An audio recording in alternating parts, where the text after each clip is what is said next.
11 मई 2025।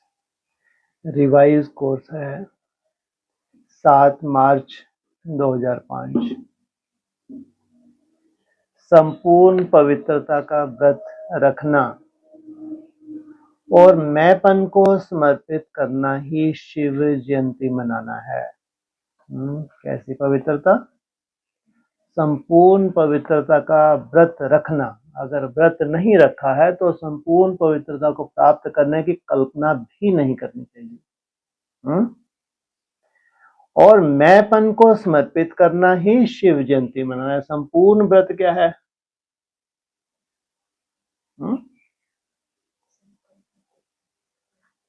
संकल्पों तक भी पवित्रता बहुत नीचे की स्टेज है। बहुत पहले ये स्टेज आ जाती है। संपूर्ण पवित्रता की बात कर रहे हैं, और निसंकल्प की भी पराकाष्ठा है। सोचो, निसंकल्प की भी पराकाष्ठा। बनना कैसा है तुमको? No wish at all. Shiv जैसा एकदम सफेद। कैसा बनना है? अमरनाथ। या मृत्यु हो जाए चलेगा? चलेगा। जब तुमको अमरनाथ बनना है, शिव समान बनना है, तो सोचो बिना प्योरिटी के परम धाम जा सकते हो? ये कल्पना करना भी मूर्खता है कि हम निराकारी स्टेज, निसंकल्प स्टेज के पराकाष्ठा धारण कर लेंगे। हम इसी शरीर को कैसा बना लेंगे? निरोगी कंचन का है। मूर्खता है, महामूर्खता। माना मनसा की पवित्रता का बहुत पहले की स्टेज है, उसके बाद एकाग्रता की पराकाष्ठा। सोचो, तब जाके अमर भव का वरदान। इसी शरीर से क्या हो? ये है, शरीर भी तुम्हारा कंचन बन जाए। नहीं तो प्योरिटी नहीं कहेंगे। शरीर छोड़ा तो संपूर्ण प्योरिटी नहीं है। अगर बाप समान है तो कैसा है बाप तुम्हारा? अव्यक्त है। तुम्हारे लिए व्यक्त बनकर आता है, बात अलग। इसलिए फिर तुम भी क्या बन जाओ? अव्यक्त। और फिर तुम्हारे लिए क्या हो जाता है? वो व्यक्त हो जाता है। आज विशेष शिव बाप अपने शालिग्राम बच्चों का बर्थडे मनाने आए हैं। अपने शालिग्राम कैसे हैं वो? जैसा शिव है वैसे ही निराकारी स्टेज में टिकने का बार बार अभ्यास करते हैं। 10-15 सेकंड के लिए बार बार उनको आकर्षण होती है। कहाँ बैठे? भ्रुकुटी में बैठे। आप बच्चे बाप का जन्मदिन मनाने आए हो और बाप दादा बच्चों का बर्थडे मनाने आए हैं, क्योंकि बाप का बच्चों से बहुत प्यार है। किसका? तुम्हारा कम है क्या? है? तुम्हारा ज्यादा प्यार है या बाबा का ज्यादा है? क्या बोला? बाप दादा ज्यादा किसका है? जी, क्यों? हाँ, हम तो भूल जाते हैं। वो हमको कभी नहीं भूला। वो तो इंतजार ही करता है कब मैं जाऊं। घर कैसा लग रहा है? सूना सूना। तो बाप अवतरित होते ही यज्ञ रचते हैं, और यज्ञ में ब्राह्मणों के बिना यज्ञ संपन्न नहीं होता। अवतरित हुए और क्या रचा? इसलिए यह बर्थडे अलौकिक है, न्यारा है, प्यारा है। किनको रचा? ब्राह्मण, अर्थात पवित्र। जो ब्राह्मण सो क्या बन जाते हैं? देवता। ऐसा बर्थडे जो बाप और बच्चों का इकट्ठा हो, यह सारे कल्प में ना हुआ है, ना कभी हो सकता है। क्या एक साथ मन? अभी तो भक्ति मार्ग का है, या ज्ञान मार्ग का कहेंगे? हाँ, ये बात अलग है। तुम्हारा जन्म तो हो जाता है साथ साथ, लेकिन बड़ा होने में टाइम लगता है, नहीं लगता? तो इसका मतलब ये थोड़ी कि जन्म नहीं हुआ। बड़ा होने में टाइम लगे, लेकिन संस्कार कौन से धारण करके तुम बड़े हो रहे हो? कौन से संस्कार धारण करके बड़े हो रहे हो? हैं? कहाँ बैठते हो बार बार? शालिग्राम, भ्रुकुटी में बैठते हो तो कौन से संस्कार धारण करके बड़े हो रहे हो? तो बड़े होने में टाइम लगता है, नहीं लगता? या जम दे और कितना टाइम लगता है? जो फर्स्ट आत्मा है उसको कितना टाइम लगता है? उसका गर्भकाल कितने समय का है शास्त्रों के हिसाब से? 10.5 मास मानिंद 10.5 वर्ष। तो ऐसा नहीं है कि शिव जयंती नहीं हुई, लेकिन बड़ा होने में टाइम लगता है। तो बाप है निराकार, एक तरफ निराकार है, दूसरे तरफ जन्म मनाते हैं। सोचो, मेरी बिंदी का ही नाम क्या है? शिव। एक तरफ क्या है? निराकार, और दूसरी तरफ क्या मनाते हो? जन्म। क्या मतलब?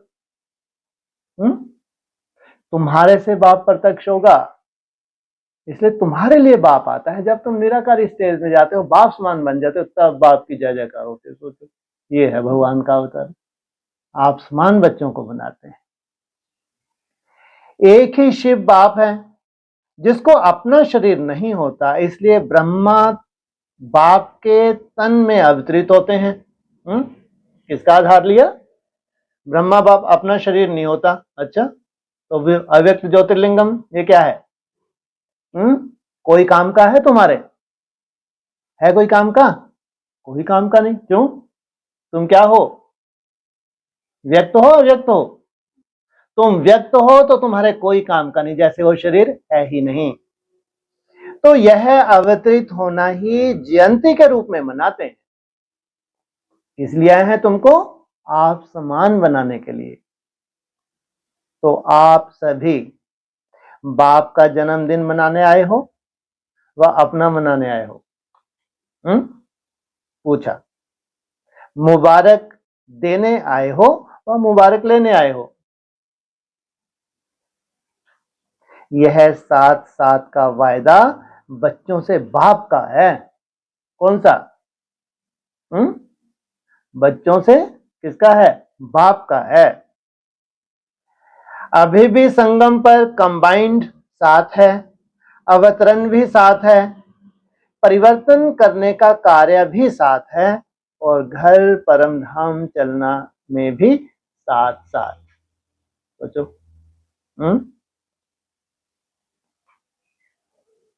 कितना टाइम मिला हुआ है? जी हाँ, कब से कब? 34 तक। इसमें पूरा ही क्या होना चाहिए? कदम के ऊपर कदम रख रहे हैं तो क्या करेंगे? पूरा ही साथ साथ तुम ट्रांसफर होगे, नहीं होंगे? यह है बाप और बच्चों के प्यार का स्वरूप। जिनके लिए बाप आया है उनके लिए ये है उनके क्या?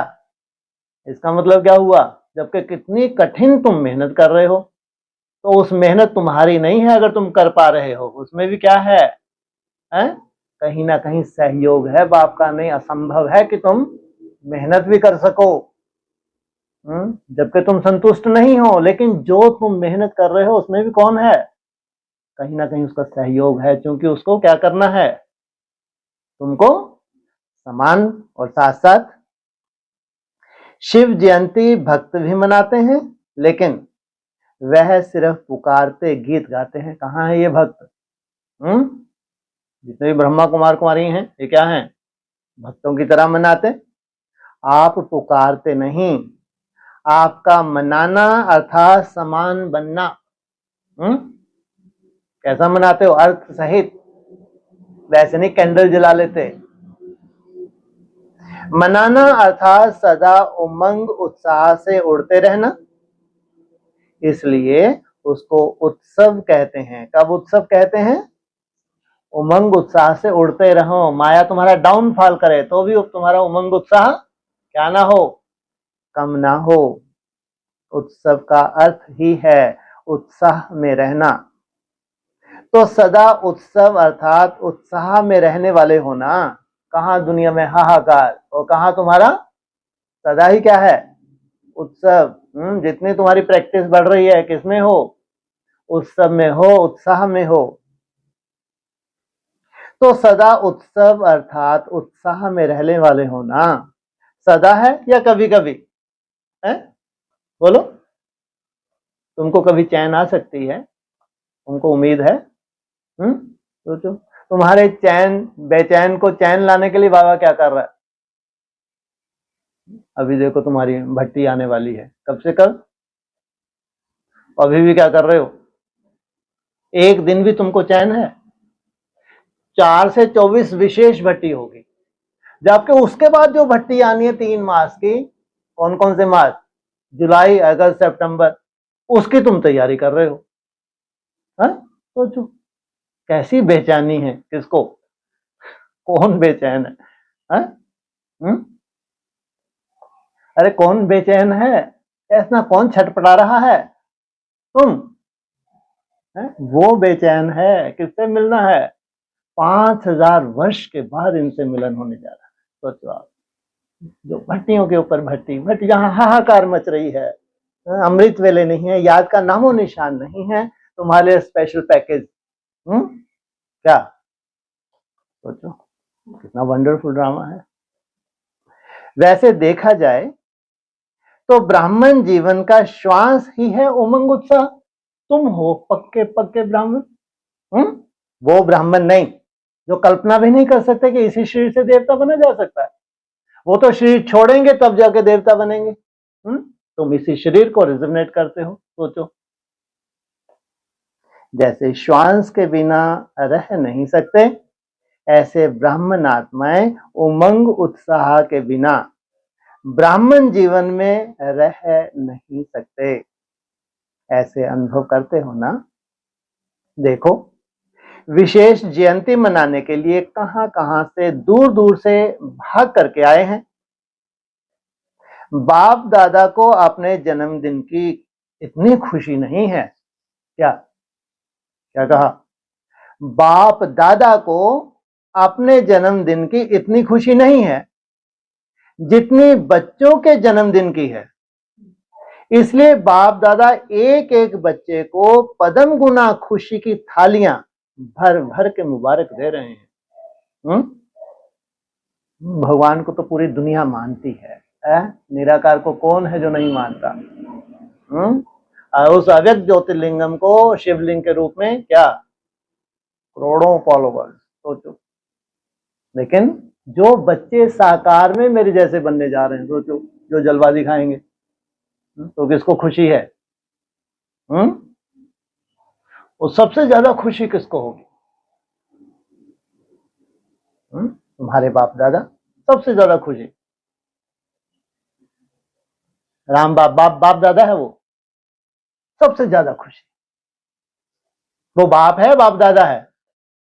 राम बाप है, दादा है, तो बाप कौन? अव्यक्त। इनसे मिलो, सबसे ज्यादा खुशी है जी।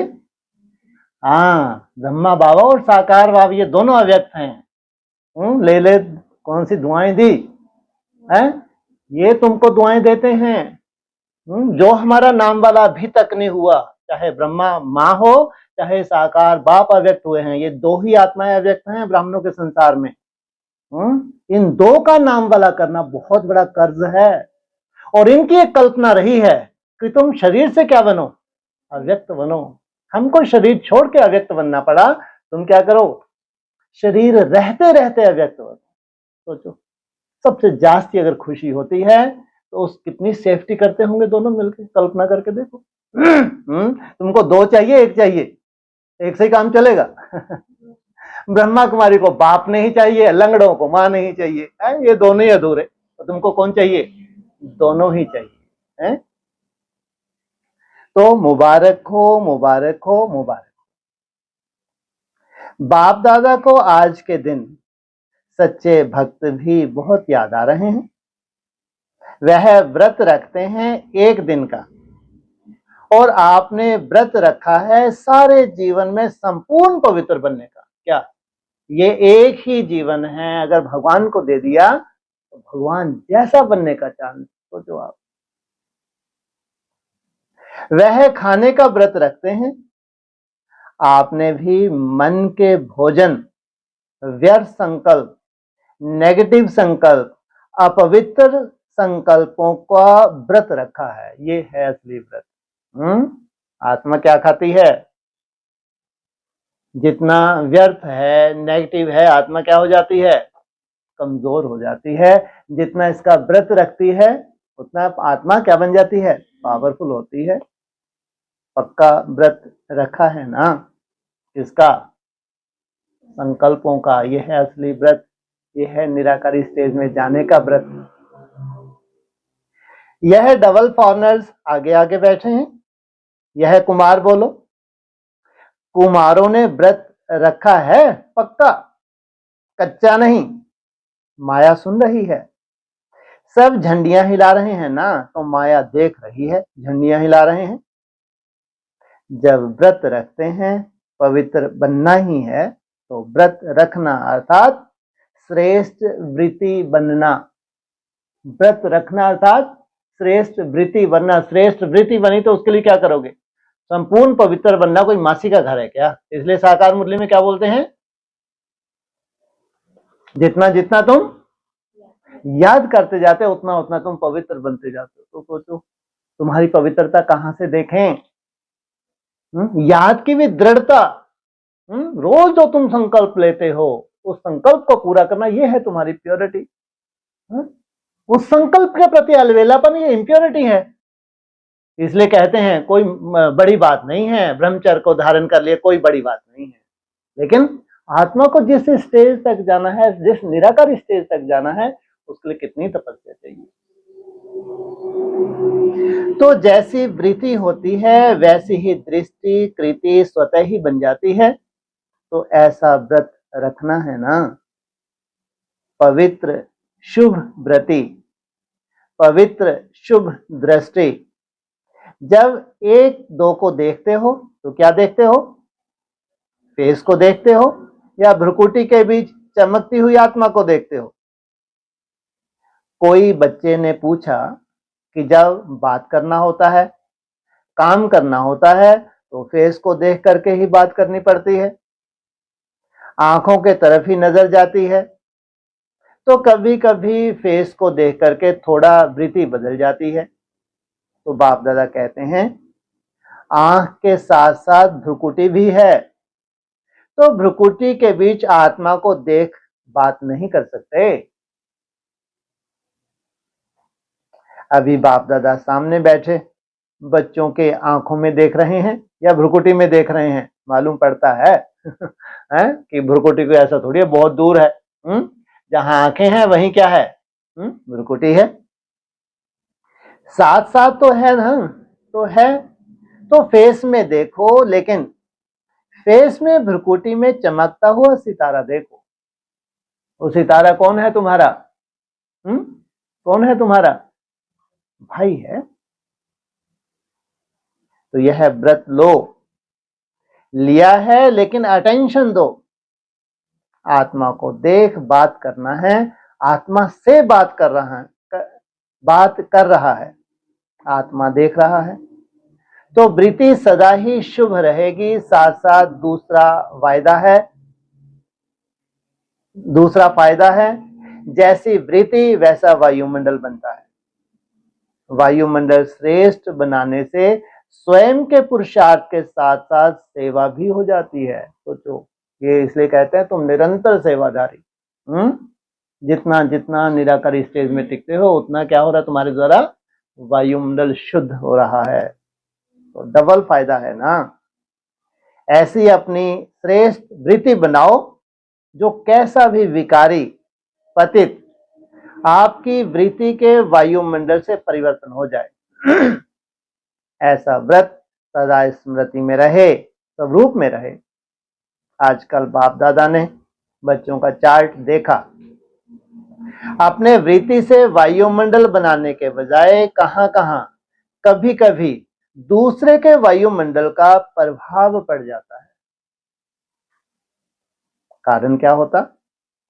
बच्चे रूह रिहान में बहुत मीठी मीठी बातें करते हैं, कहते हैं इसकी विशेषता अच्छी लगती है, इनका सहयोग बहुत अच्छा मिलता है। लेकिन विशेषता प्रभु की देन है। ब्राह्मण जीवन में जो भी प्राप्ति है, जो भी विशेषता है, सब प्रभु प्रसाद है, प्रभु देन है। तो दाता को भूल जाए, लेवता को याद करें। जिस वजह से उसमें आकर्षण होती है वो दी हुई किसकी है? दाता की। तो प्रसाद कभी किसका पर्सनल गाया नहीं जाता, प्रभु प्रसाद कहा जाता है। फलाने का प्रसाद नहीं कहा जाता। सहयोग मिलता है, अच्छी बात है, लेकिन सहयोग दिलाने वाला दाता तो नहीं भूले ना। तो पक्का पक्का बर्थडे का व्रत रखा है। वृत्ति बदल गई। संपन्न पवित्रता,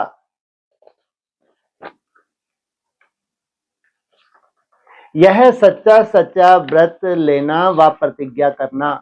चेक करो, बड़े बड़े विकार का व्रत तो रखा है, लेकिन छोटे छोटे उनके बाल बच्चों से मुक्त हैं। वैसे भी देखो, जीवन में प्रवृत्ति वालों का बच्चों से ज्यादा पोत्रे धोत्रे से प्यार होता है, माताओं का प्यार होता है ना।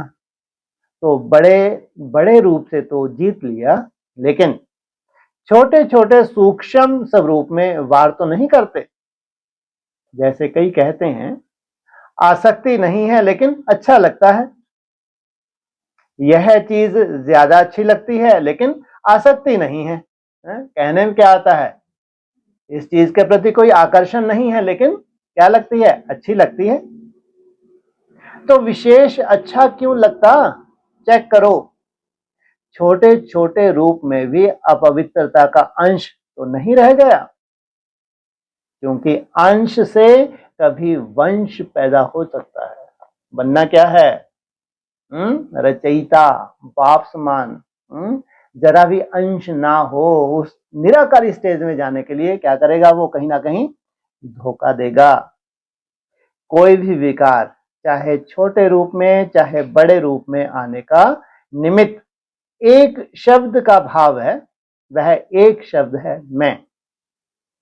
बॉडी कॉन्शियस का मैं। इस एक मैं शब्द से अभिमान भी आता है, और अभिमान अगर पूरा नहीं होता तो क्रोध भी आता है। क्योंकि अभिमान की निशानी है, वह एक शब्द भी अपने अपमान का सहन नहीं कर सकता, इसलिए क्रोध आ जाता है। तो भक्त तो बलि चढ़ाते हैं, लेकिन आप आज के दिन जो भी हद का मैपन हो उसको बाप को देकर समर्पित करो। यह नहीं सोचो करना तो है, बनना तो है, तो नहीं करना। समर्थ हो और समर्थ बन समाप्ति करो। क्या क्या कहा?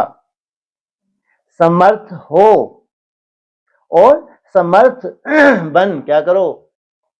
सोचो, कितना गहरा पुरुषार्थ होने जा रहा है। कितना सूक्ष्म पुरुषार्थ होने जा रहा है। सोचो, आहिस्ता कितना बड़ा जलवा हो जाएगा। कोई नई बात नहीं है।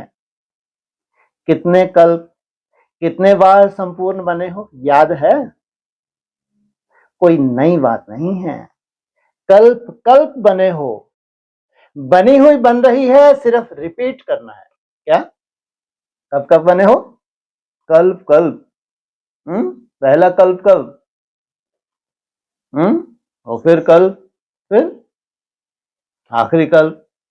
तो कल्प कल्प बने हो, कोई नई बात नहीं है, सिर्फ रिपीट करना है, बनी को बनाना है।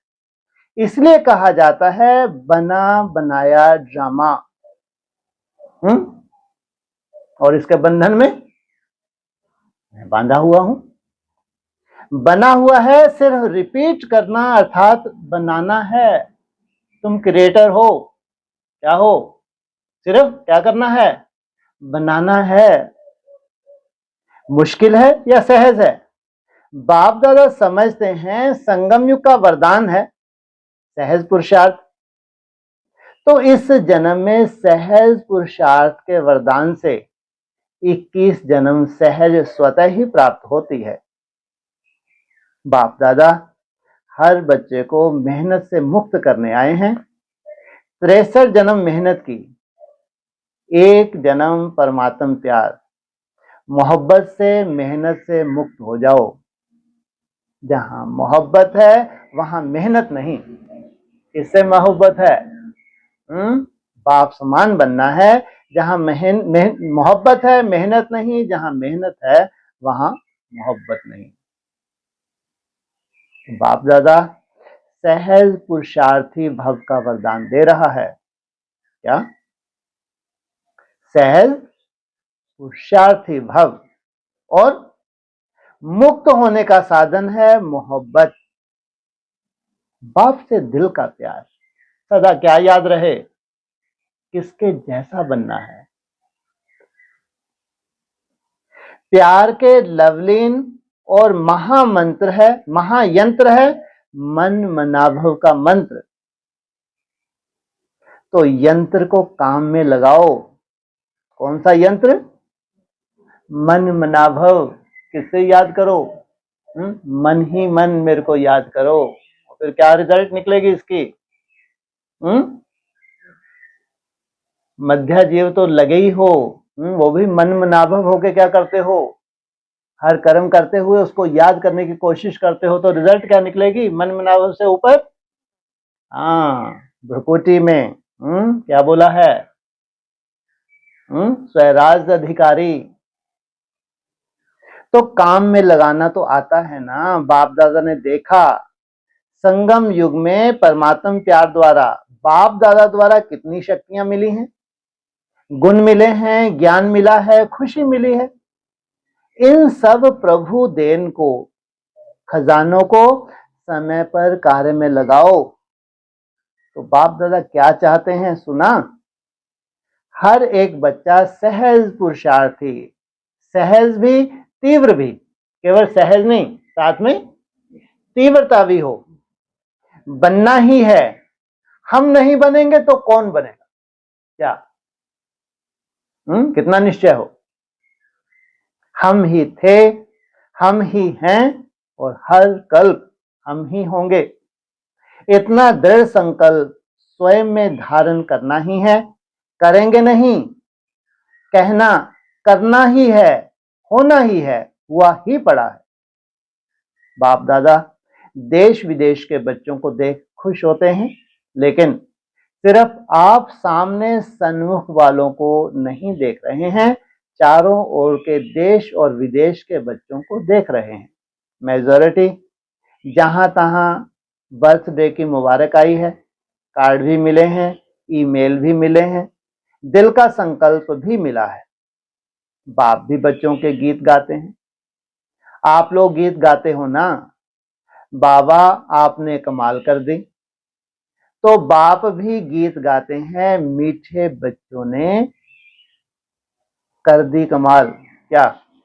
कौन सा गीत गाते हैं? मीठे बच्चों ने कर दी कमाल। जो असंभव था वो क्या कर दिया? संभव कर दिया। जो दुनिया, ब्राह्मणों की दुनिया में क्या था? असंभव, तो कर दी कमाल। बाप दादा सदा कहते हैं आप तो सन्मुख बैठे हो, लेकिन दूर वाले भी बाप दादा के दिल पर बैठे। आज चारों ओर बच्चों के संकल्प में है, मुबारक हो, मुबारक हो, मुबारक हो। बाप दादा के कानों में आवाज पहुंच रहा है और मन में संकल्प पहुंच रहा है। यह निमित्त कार्ड है, पत्र है, लेकिन बहुत बड़े हीरे से भी ज्यादा मूल्यवान गिफ्ट है। सभी सुन रहे हैं, हर्षित हो रहे हैं। तो सभी ने अपना बर्थडे मना लिया। क्या? सभी ने अपना बर्थडे मना लिया। इसलिए क्या याद रखेंगे आज के दिन? मैंने जन्म साथ हुआ, लेकिन बड़े होने में टाइम लगता है, लेकिन वही संस्कार धारण करते करते बड़े होना। ध्यान रखना, जैसा हमारा जन्म हुआ है, जिसके साथ जन्म हुआ है, वही संस्कार धारण करते करते हम क्या हो रहे हैं? बड़े हो रहे हैं।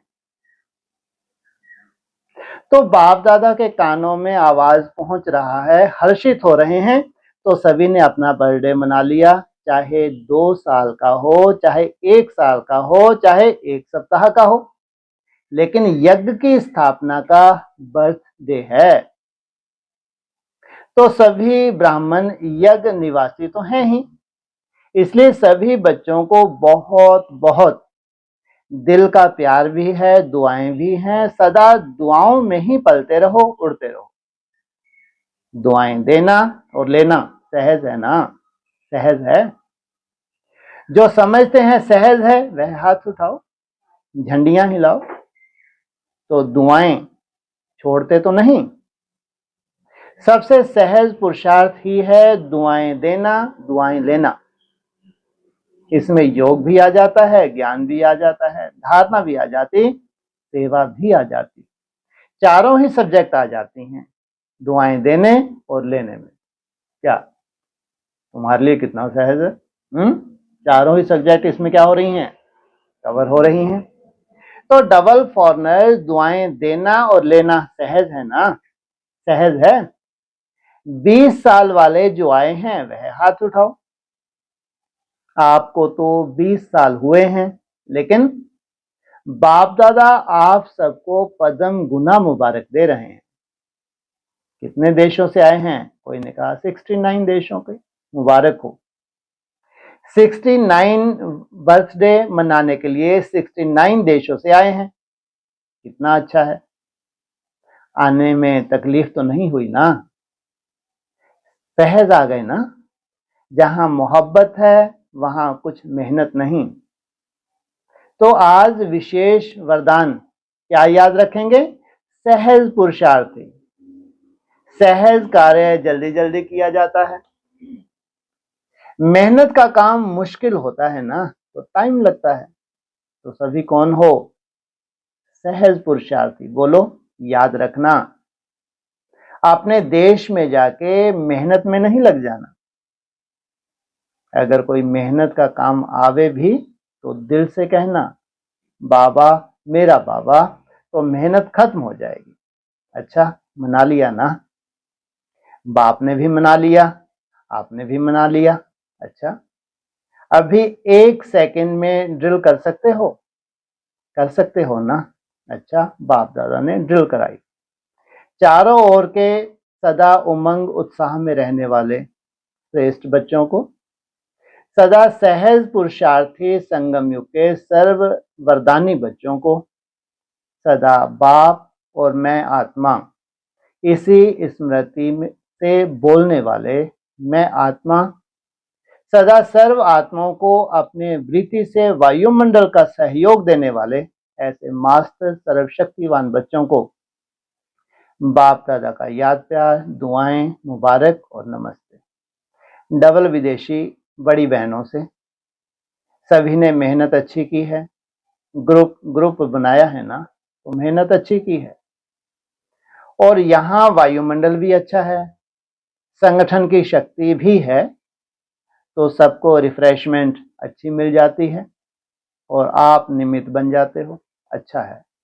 दूर दूर रहते हैं ना, तो संगठन की जो शक्ति होती है वह भी अच्छा है।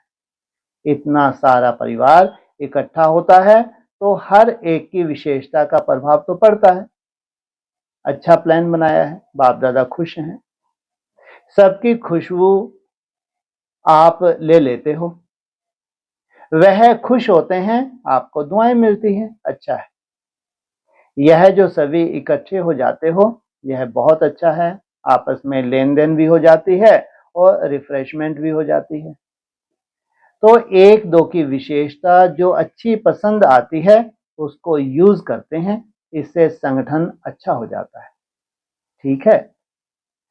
सेंटर वासी भाई बहनों से सभी बैनर दिखा रहे हैं, उस पर लिखा है प्रेम और दया की ज्योति जगाकर रखेंगे। बहुत अच्छा संकल्प लिया।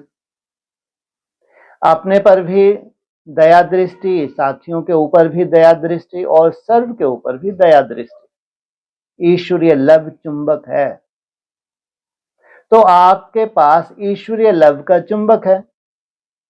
किसी भी आत्मा को ईश्वरीय लव के चुंबक से बाप का बना सकते हो। बाप दादा सेंटर पर रहने वालों को विशेष दिल की दुआएं देते हैं। किनको? जो सेंटर पे बैठे हुए हैं। सेंटर कहाँ होता है? कहते हैं सेंटर, भारत का सेंटर। क्या बजाया जाता है सेंटर से? अव्यक्त ने क्या बोला? नगाड़ा। तो जो आप सभी ने विश्व में नाम वाला किया है, कोने कोने में ब्रह्मा कुमारी का नाम तो फैलाया है ना, तो बाप दादा को बहुत अच्छी बात लगती है कि जैसे डबल विदेशी हो वैसे डबल जॉब करने वाले हो। मेजॉरिटी लौकिक जॉब भी करते हैं तो अलौकिक जॉब भी करते हैं। और बाप दादा देखते हैं, बाप दादा की टीवी बहुत बड़ी है, ऐसी बड़ी टीवी यहाँ नहीं है। तो बाप दादा देखते हैं कैसे फटाफट क्लास करते, नाश्ता खड़े खड़े करते, जॉब में टाइम पर पहुंचते। कमाल करते हैं ना। कितने घंटे की जॉब छुट्टी मिली हुई है? 8 घंटे की। बाकी 8 घंटे हैं जी ईश्वरीय सेवा, और 8 घंटे अपने शरीर निर्वाह के लिए। और तुम्हारी जॉब कितने घंटे की? 16 घंटे। तो ये क्या है तुम्हारी? अव्यक्त वाणी उसको बताया है तुम्हारे लिए डबल। कितना बड़ी गिफ्ट है तुमको। उनके लिए 8 घंटे, तुम्हारे लिए क्यों? तुमको सैंपल जो बनना है। तो कमाल करते हैं, बाप दादा देखते रहते हैं, दिल का प्यार देते रहते हैं। बहुत अच्छा। सेवा के निमित्त बने हो और निमित्त बनने की गिफ्ट बाप सदा विशेष दृष्टि देते रहते हैं। बहुत अच्छा लक्ष्य रखा है। अच्छे हो, अच्छे रहेंगे, अच्छा बनाएंगे। अच्छा। ओम शांति।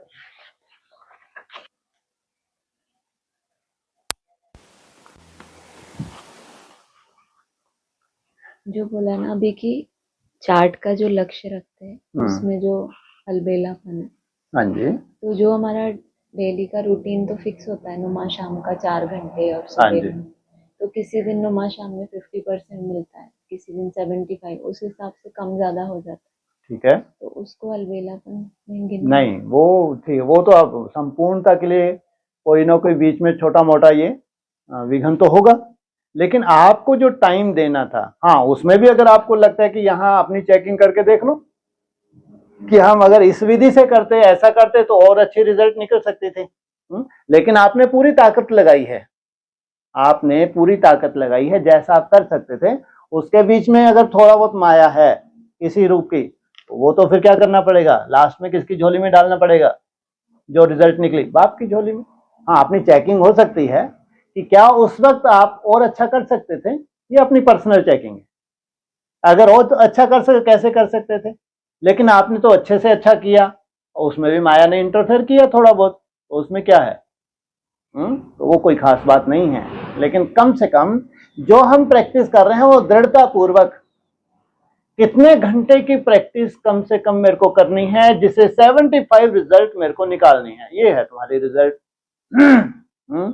कहते हैं 240 सेकंड स्टेप, 480 थर्ड स्टेप, 720 कम से कम, फिर 1080।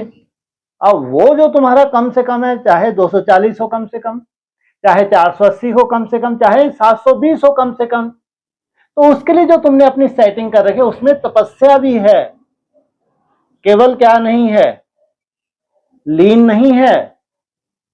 उसमें भी कम से कम 25% तो तपस्या है ही है, जिसके लिए ग्रेस मार्क्स भी दिए हुए हैं। ये हमेशा ध्यान रखना चाहिए। इसलिए जितना जितना तुम अपना तपस्या को बढ़ाते हो उतना ही धीरे धीरे नीचे से क्या होता जाएगा? सहज होता जाएगा। हर एक उस पे जाने के लिए, चाहे 240 है, चाहे 480, 720 या 1080 जो भी है, वहां तक जाने के लिए कम से कम 25% क्या है? मेहनत, और 75% तुम्हारी सहज। ये भी रिजल्ट निकलेगी आगे चल के। ये थर्मामीटर है। इसलिए सबसे नीचे है कमल फूल। किस पे बैठा है? कौन बैठा है? ब्रह्मा। और उसके ऊपर नो विश एट ऑल, उसके ऊपर परम धाम से जैसे कि अटैच ही हो गए। ये प्रैक्टिस करते करते किससे अटैच हो गए? परम धाम में अब शिफ्ट होने का नंबर आ गया। इसलिए चाहे 240 है, उसमें आपकी तपस्या कितनी है, कितना सहज हो रहा है, वो धीरे, वो सबसे नीची स्टेज है, उसी में मेहनत है। फिर आगे चल के अलवेलापन और आलस का रूप रहेगा। फिर अलवेलापन को तो रूप रहना ही रहना है, आलस थोड़ा आपका कम होता जाएगा, लेकिन अलवेलेपन का रूप तो रहेगा ही। उसके लिए क्या चाहिए? चार्ट की दृढ़ता कि इतने घंटे मेरे को करना है तो करना ही है। फिर जो दृढ़ता तुमने चार्ट की धारण की है, उसमें कितना सूक्ष्म रूप से अलवेलापन प्रवेश कर रहा है, वो आपकी पर्सनल चेकिंग है। जब आपके लिए बहुत सहज हो गया निसंकल्प होना, तो उस वक्त अगर आप विशेष अटेंशन नहीं दे रहे हो तो वो अलवेलापन कहलाएगा, वो अलवेलापन। तो अपना पर्सनल चेकिंग भी होती है, अपनी दृढ़ता की चेकिंग भी होती है कि कितना मेरा टारगेट है, उस टारगेट को लेके जो हम मेहनत कर रहे हैं ये पर्सनल है।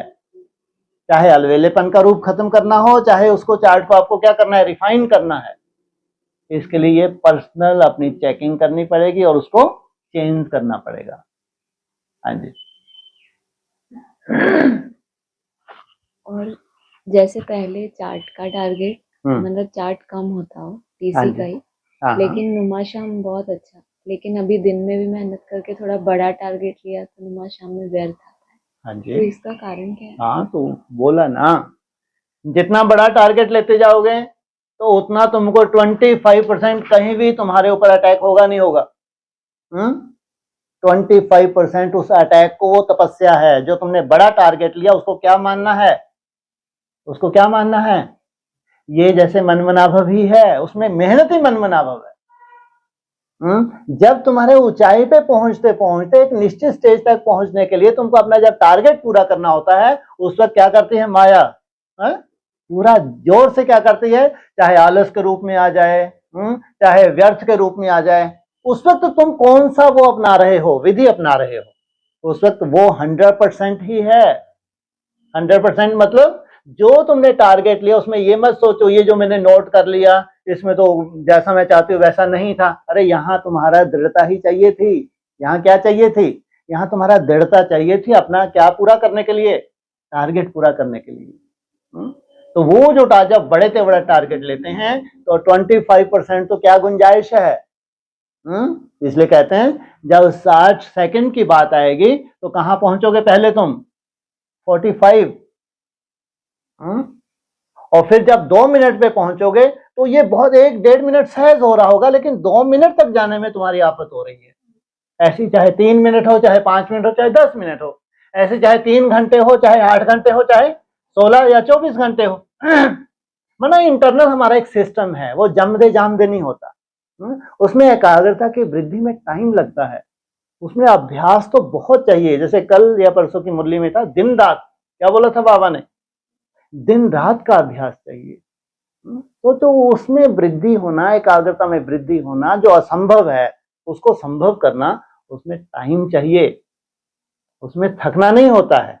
चाहे उसमें व्यर्थ हो, चाहे थोड़ी बहुत कहीं नेगेटिविटी है, किसी भी तरह का है, तुम्हारे पास जो विधि है, चाहे मेरा बाबा, मीठा बाबा, प्यारा बाबा, चाहे कोई विजन बनाना, चाहे जो भी विधि है, लेकिन वो तुम्हारी तपस्या है अपने एक निश्चित टारगेट तक पहुंचने के लिए।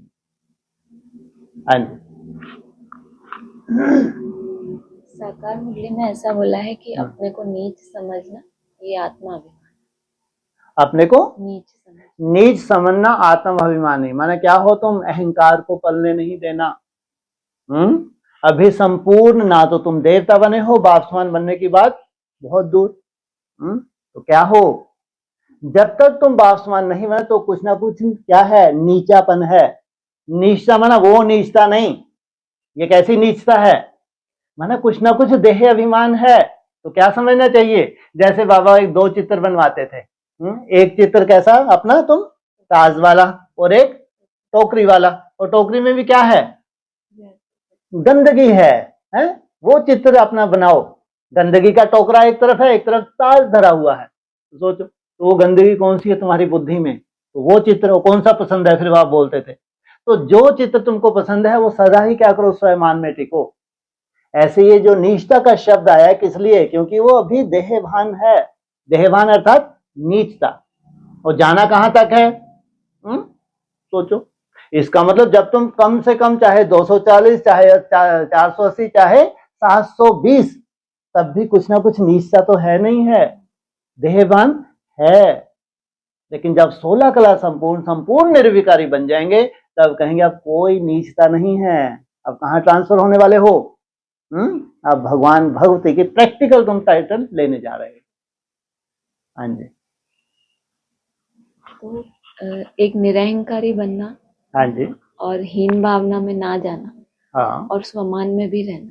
हाँ जी, तो मना नीच समझा, मना निरहंकारी बना, बिल्कुल। लेकिन उसमें हीन भावना नहीं हो, तो हाँ, ये कैसे होता है? लो, हीन भावना होगी तो फिर क्या हो गए? डिसरिगार्ड हो गया। हीन भावना अर्थात बाप का डिसरिगार्ड। जो बाप आपको इतना ऊंचा बना रहा है, उसमें आप जितनी हीन भावना आपके अंदर, उतना ही जैसे कि डिसरिगार्ड करते हैं। भविष्य के लिए आशावादी रहना, क्योंकि पढ़ा कौन रहा है? आप समान बनाने के लिए। जैसे हमारा क्या पकड़ रखा है उसने? हाथ हमारा पकड़ रखा है। सोचो कैसे मुरलियों में हमारी बैटरी चार्ज करता है। कहीं कोई गुंजाइश है अपने प्रति हीन भावना की? अगर छोटा मोटा कुछ तुम्हारा पिछला कोई संस्कार है भी, किसी भी तरह की छोटी मोटी कमी कमजोरी है भी, तो उसको संपूर्ण होने के लिए टाइम लगता है या जमदे जामदे हो जाता है। इसलिए हीन भावना तो क्या समझे? बाप का क्या है? ये डिसरिगार्ड है। और स्वयमान में रहना क्या है? ये बाप का रिगार्ड है। जितना तो स्वयमान में रहते हो, उतना ही क्या करते हो? बाप का रिगार्ड। अपने साथ साथ भगवान का भी क्या करते हो? क्योंकि जो जो टाइटल तुमको भगवान ने दिए, वो तुम स्वीकार कर रहे हो। हाँ, मैं ये हूं। ऐसे ही नहीं, मेहनत भी कर रहे हो, भक्ति मार्ग की तरह नहीं। हाँ जी।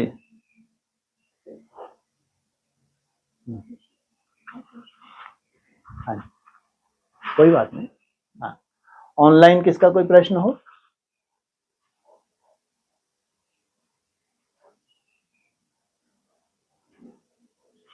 ओम शांति भाई। हाँ जी, बोलिए। हाँ जी भाई जी, ये मतलब कहते हैं कि सदा कायम इस सृष्टि पर कोई चीज नहीं, सदा कायम तो एक शिव बाबा है। ठीक है। तो अब जो बाबा एवैक्ट हुए हैं, तो ये प्रैक्टिकल बात से होनी चाहिए ना। तो ये बाबा मतलब ये बाबा कैसे नहीं, लागू ये तो होगा? 84 जन्म लेते हैं। जो 84 जन्म लेते हैं वो तो 9 लाख सदा कायम है, उनके लिए नहीं कहा। जो 9 लाख आत्माएं 84 जन्म लेते हैं, वो क्या सदा कायम नहीं है क्या? तो वो सदा कायम उनके लिए नहीं कहा। वो अव्यक्त ज्योतिर्लिंगम, उसकी उम्र ही 5000 वर्ष है। हमारी उम्र ज्यादा से ज्यादा 150 वर्ष होगी। चलो और ज्यादा होगी तो कितनी होगी? लगभग 150 वर्ष के आसपास ही बताई है ना। तो इनको सदा कायम कैसे कहेंगे? तो ऐसे तो 9 लाख आत्मा को क्या कहना चाहिए? सदा कायम। तो वो कितना उम्र है उसकी? 5000 वर्ष, उसको कहेंगे सदा कायम। वो है साकार और निराकार का मेल। अब तुम क्या हो? साकारी हो, तो तुम्हारे लिए वो अव्यक्त है। अव्यक्त, जिस दिन तुम अव्यक्त हो जाते हो, तुम्हारे लिए क्या हो जाता है? वो व्यक्त हो जाता है। उसको कहेंगे साकार और निराकार का मेल, जो सदा ही इस धरा पे है। हाँ जी। बाकी ये 9 लाख के लिए नहीं कहेंगे, 16,000 के लिए भी नहीं कहेंगे, त्रिमूर्ति के लिए भी नहीं कहेंगे। और जी भाई जी। हाँ जी। और एक क्वेश्चन है कि ये मतलब हम जो भी सुनते हैं, जैसे कल की मुरली में सुना कि प्रोजेक्टर और ये म्यूजियम, हाँ तो जी। ये किसी पर्टिकुलर व्यक्ति की तरफ इशारा करते हैं ना बाबा? हाँ जी, चैतन्य बनेंगे आगे चल के। हाँ जी, मुरली में बोला है, जब ये चैतन्य म्यूजियम तैयार हो जाएगा, चाहे उसको प्रोजेक्टर शो कह दो, जब म्यूजियम चैतन्य तैयार हो जाएगा, तो उसको नाम दिया है ईश्वरीय विश्वविद्यालय। अब साकार मुरली का पॉइंट है, तो जरूर कोई चैतन्य आत्मा है जो प्रैक्टिकल देवता बनेगी, शरीर सहित निरोगी कंचन काया। कोई ब्रह्मा कुमार कुमारी कल्पना नहीं कर सकता। एडवांस पार्टी की तो बस का है भी नहीं। लेकिन जो सूर्यवंशी हैं एडवांस पार्टी में, वो प्रैक्टिकल करके दिखाते हैं। जो असंभव है, दुनिया 800 करोड़ नहीं मानेगी। सोचो आप, ब्राह्मणों की बात नहीं, 800 करोड़ भी नहीं मानेंगे। साइंस भी नहीं मानती। सोचो, इसको ये टारगेट भगवान ने दिया है। अपने शरीर को रिजुविनेट करना छोटी मोटी बात है क्या? इसे जमदे जामदे नहीं हो सकता। इसलिए क्या चाहिए? सबसे अधिक क्या चाहिए? मुख्य क्या, कौन सी सब्जेक्ट है? निराकारी स्टेज की प्रैक्टिस सबसे मुख्य है। निसंकल्प अवस्था तो कोई इतना आसान नहीं है, लेकिन और कितनी सुंदर वाणी है जिनके लिए बाप ही आया हो, जो असंभव को संभव करने के लिए क्या कर रहे हैं, कोशिश कर रहे हैं। तो दिन प्रतिदिन उनके लिए क्या होगा, सहज होता जाएगा। वो ब्राह्मणों की दुनिया में अगर ऐसा म्यूजियम तैयार नहीं हुआ तो भगवान कभी आया ही नहीं है। अगर प्रैक्टिकल वो आत्माएं तैयार नहीं हुई जो क्या करें, किसको झुका दें, साइंस को झुका दें साइलेंस बल से, तो भगवान कभी आया ही नहीं है, मान के चलना। और ये जलवा ये 10 साल में होना चाहिए। क्या होना चाहिए, ये 10 वर्ष में जलवा होना चाहिए। 27 में तो जलवे की शुरुआत है। इसलिए बोला तुम बच्चों को तमो प्रधान से सतो प्रधान बनने के लिए कितना समय लगता है, 40 से 50 वर्ष लगते हैं। तो सोचो, जब सतो प्रधानता की स्टेज पकड़ते हैं तो मुरली ने बोला है, जब तुम सतो प्रधानता की स्टेज पकड़ते हो तो तुम्हारा भी नाम वाला होना है। वो दिन प्रतिदिन फिर तुम क्या करोगे, ऊपर की तरफ जाओगे या कभी नीचे तरफ जाओगे, दिन प्रतिदिन ऊपर और रिफाइन होते जाओगे। तो जो कल्पना नहीं है, चाहे चैतन्य म्यूजियम हो चाहे प्रोजेक्टर शो हो, लेकिन वो जड़ थे, यहाँ क्या होंगे, चैतन्य होंगे। और अक्सर चाहे साकार बाप हो एडवांस में, तो उन्होंने भी यही इशारा दिया है कि ये जड़ चित्र हैं और जो चैतन्य चित्र हैं उनसे प्रत्यक्षता होगी। अंधों को आईना दिखेगा या जड़ चित्रों से दिखेगा। अभी 4-4, 6-6 घंटे कोर्स कराने की कोई वैल्यू ना थी, ना है, ना रहेगी। अभी जो चैतन्य चित्र तैयार हो जाएंगे वो है अंधों के लिए आईना। तब क्या चाहते हैं, प्रैक्टिकल चाहते हैं। प्रैक्टिकल होता है शरीर से, इसलिए वो क्या कहेंगे, जब म्यूजियम तैयार होगा तो जरूर वहां क्या होंगे, कुछ चित्र भी होंगे। म्यूजियम एक स्थान पे होता है या इधर उधर धक्के खाता है, म्यूजियम एक स्थान पे होता है। जिस स्थान पे वो म्यूजियम होगा वहीं जाके उनके दर्शन करने होंगे। हाँ, तुमको वहां जाने के परमिशन मिले ना मिले ये बात अलग, लेकिन वो म्यूजियम एक स्थान पर होगा। और उसको क्या कहेंगे, ईश्वरीय विश्वविद्यालय साकार मुरली का पॉइंट है। हाँ जी,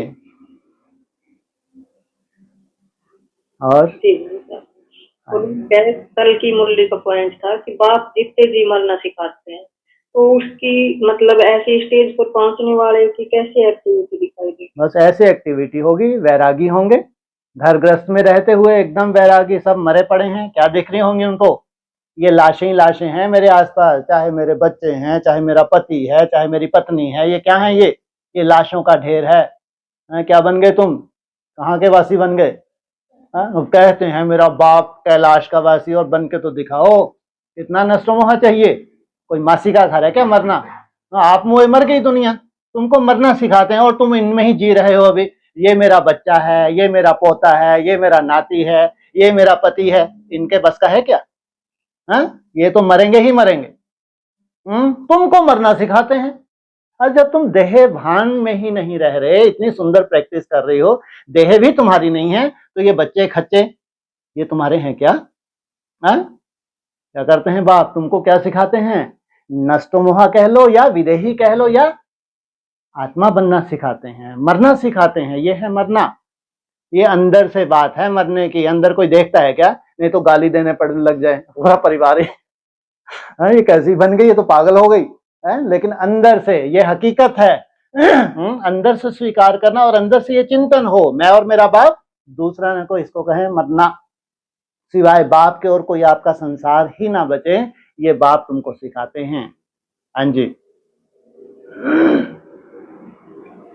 जी भाई साहब, ये क्वेश्चन है कि ये मतलब कल की मुरली का है कि ये जो 2 सुई है ना, ये समान हो जाएगी तब सौरभ के गेट खुलेंगे।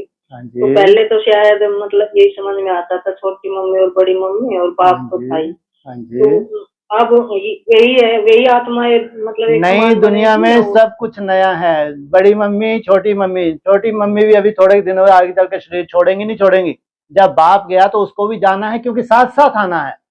ये कायदा है, 21 जन्म का हिसाब किताब है इनका। और बाप चला गया वो टंगी रहेगी, कायदा ही नहीं है ये। सबको जाना है एक एक करके। तो नई दुनिया में सब कुछ नया होगा, या पुराना थोड़ा भी रिंचक मात्र भी होगा। क्या बोला है साकार मुरली में, क्या अव्यक्त वाणी स्पष्ट बोला है, रिंचक मात्र भी पुरानापन नहीं होगा। चाहे ज्ञान जो तुम्हारी बुद्धि में पूरा खत्म हो जाएगा, एडवांस का ज्ञान पूरा नया होगा, या रिंचक मात्र भी पुराना होगा? रिंचक मात्र भी एडवांस का नहीं है, उसमें पूरा ही नया है। तब तो नई दुनिया आएगी। पुराने से पुरानी दुनिया, नए से नई दुनिया। इसलिए जो वो त्रिमूर्ति थे, बाप गया तो त्रिमूर्ति भी गई। लेकिन जो त्रिमूर्ति ने उन्होंने पुरुषार्थ किया वो नहीं गया। छोटी मम्मी की सीट कोई दूसरा नहीं ले सकता। जो छोटी मम्मी ने पुरुषार्थ किया है वो दूसरा कोई नहीं ले सकता, क्योंकि उसी के अनुकूल चाहिए।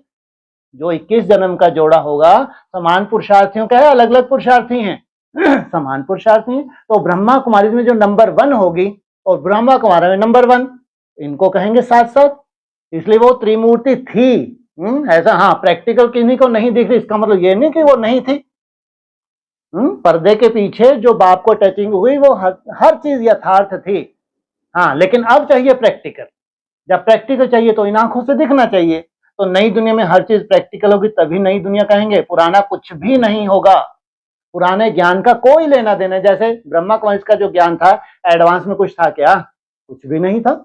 एडवांस में जो सूर्यवंशी होंगे तो वो पुराना ज्ञान कुछ होगा क्या? कुछ भी नहीं होगा। सोचो आप, कितना बड़ा परिवर्तन हुआ, तब जाके आती है नई दुनिया। इसलिए सब कुछ नई दुनिया में इसलिए बोला है, नई दुनिया सब कुछ नया होगा। वहां की रस्म रिवाज, रहन सहन, खान पान, वहां का ज्ञान भी क्या होगा? एडवांस। वहां की तुम्हारी स्टेज भी कैसी हुई? एडवांस स्टेज के लिए एडवांस क्या चाहिए? ज्ञान चाहिए। एडवांस ज्ञान के साथ क्या चाहिए? याद भी एडवांस चाहिए। ये टूटी फूटी याद नहीं भक्ति मार्ग वाली, ये मरने वाली याद है। इसलिए वहां की याद भी क्या है? एडवांस है। धारणा भी कैसी होगी? कल्पना करके देखो। जब तुम भ्रुकुटी में कुछ कुछ सेकंड निसंकल्प होते हो तो ये है तुम्हारी प्योरिटी। ये है अव्यक्त वाणियों का सार। इसलिए सब कुछ नया होगा, वहां कुछ भी पुराना नहीं होता है। उसको कहेंगे नई दुनिया। तो नई दुनिया की स्ट्रेंथ ज्यादा से ज्यादा कितनी है? ज्यादा से ज्यादा 16,000, 60-70,000 नहीं। कितनी है? 16,000। ये पास होते हैं, ये हैं राजयोगी। बाकी जो 3-4 लाख जो जीवित रहेंगे वो राजयोगी नहीं है, वो प्रजा योगी हैं। उन्होंने भी 8 घंटे मेहनत की होगी। सोचो आप, उन्होंने भी 8 घंटे मेहनत की होगी, लेकिन ये मेहनत नहीं जो तुम करते हो निसंकल्प होने की, ये नहीं। लेकिन 16,000 आत्माएं निसंकल्प, जो कल्पना भी ना कर सके कोई ब्रह्मा कुमार कुमारी, सोचो, कल्पना भी ना कर सके, ऐसा ये जलवा दिखाती है निराकारी स्टेज का, आत्मा बनने का। हाँ जी। और फिर ये बाबा मतलब कहते थे ना 16,000 के लिए कि 16,000 में मतलब दास दासियों का पद पाने से अच्छा तो है बाहर मतलब प्रजा वर्ग में आना। हाँ जी, साहूकार पर जाना। ठीक है, लेकिन आप कल्पना करके देखो, 16,000 में किसी को समर्पित कर दिया माँ बाप ने और उसकी बुद्धि बार बार बाहर जाए, तो जो समर्पित किया है तो प्रिंस प्रिंसेस बनेगा नहीं बनेगा? बिल्कुल बनेगा। साकार मूल्य का पॉइंट है, समर्पण तो होना पड़े। चाहे 108 है चाहे 16,000 है, उनको समर्पित तो होना पड़े। अब जो मिन्नी मधुबन पे समर्पित हो गए, जो मजबूरी में रह रहे हैं, तो एक जन्म उनका कौन सा है? कौन सा मिलेगा? प्रिंस प्रिंसेस का। लेकिन बुद्धि उनकी अक्सर बाहर गई, तो जहां बुद्धि जा रही है वो भी तो शूटिंग हो रही है। उससे तो अच्छा है साहूकार प्रजा में आ जाए भाई, कि एक जन्म लिया प्रिंस प्रिंसेस का, बाकी चले गए प्रजा में। तो जितनी बुद्धि बाहर जाती है वो भी शूटिंग होती है, इसलिए वो भी हकीकत है। लेकिन नई दुनिया का जब संगठन बनता है तो नई दुनिया में कायदा नहीं है बुद्धि बाहर जाए, तो साधारण आत्माएं नहीं होती। वहां तो चुनी चुनाई आत्माओं का क्या होता है? सिलेक्शन होता है। या अरागरा नथुकर आ जाएगा, नहीं तो भग जाएगा, कुछ दिन के बाद ही आउट हो जाएगा, रह ही नहीं सकता। अगर उसने अपनी बुद्धि को नहीं समेटा है, अगर इतना गायन है शास्त्रों में, अतीन्द्रिय सुख पूछना हो, अतीन्द्रिय सुख, इंद्रियों के पार का सुख क्या होता है, तो किनसे पूछो? गोपी बल्लभ की गोपियों से पूछो। तो जो वो बोला हुआ था वो एडवांस में अगर समर्पित हो गए तो एक जन्म तो मिलेगा। जैसे 60,000 भस्म हुए तो क्या हुआ? वो भी जैसे भस्म ही समझो, उससे तो साहूकार प्रजा में आना अच्छा है। लेकिन जब नई दुनिया होगी, वहां के जो प्रिंसेस होंगे, उनसे अगर कोई मिले तो हवा निकल जाए उनकी कि ऐसा पुरुषार्थ कोई नहीं कर सकता, उनके लिए नहीं कहेंगे। वो जन्म जन्मांतर के प्रिंस प्रिंसेस हैं। जो नई दुनिया के भांति बनते हैं, उनके पुरुषार्थ से ही कोई भी सर्टिफिकेट देगा। ये साधारण आत्माएं नहीं हैं। इन आत्माओं के लिए बाप इस धरा पे आते हैं।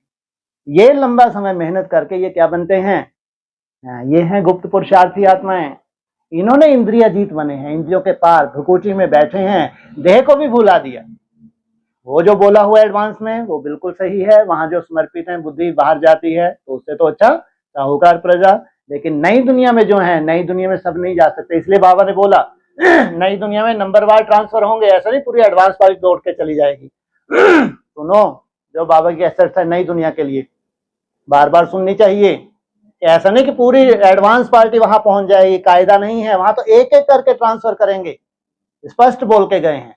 तो जिनको एक एक करके ट्रांसफर कर रहे हैं, कोई साधारण होंगी क्या वो आत्माएं? साधारण हो भी ना सके और रह भी ना सके। हाँ जी, और हाँ जी भाई साहब, मतलब जैसे बाहर की दुनिया में वही फिल्म की रिहर्सल करते हैं तो बार बार मतलब वो करना पड़ता है रिफाइन के लिए, प्रैक्टिकल लाने के लिए। बिल्कुल। हाँ जी, लेकिन किरदार वही होते हैं, लेकिन हमारी जो फिल्म में शूटिंग हो रही है, रिहर्सल हो रही है बार बार, फिर मतलब किरदार बदलते जा रहे हैं। बदलते नहीं जा रहे, वो सदा ही थे। आपको लग रहा है बदल रहे हैं, वो कभी बदले ही नहीं। उनके जो बुद्धि में घुसा हुआ निकल ही नहीं सकता। सोचो इतने वंडरफुल पार्टधारी हों और उनके नए आ जाएं, ये कायदा है क्या? भूत प्रवेश करके नए आ सकते हैं जिनमें भूत प्रवेश हो गई। आप नहीं जानते थे इसका मतलब कभी थे ही नहीं। अरे जब 50 वर्ष का यज्ञ हुआ था 87 से, वहीं से एंट्री हो गई। आप आज ढूंढ रहे हैं, आपको आज मिला, वो आज मिला कल नहीं हो आपके लिए कोई बड़ी बात नहीं। अरे वो तो सदा ही थे भाई। संगम युग 40 वर्ष का हुआ, संगम युग 50-60, बस इससे ज्यादा तो है ही नहीं।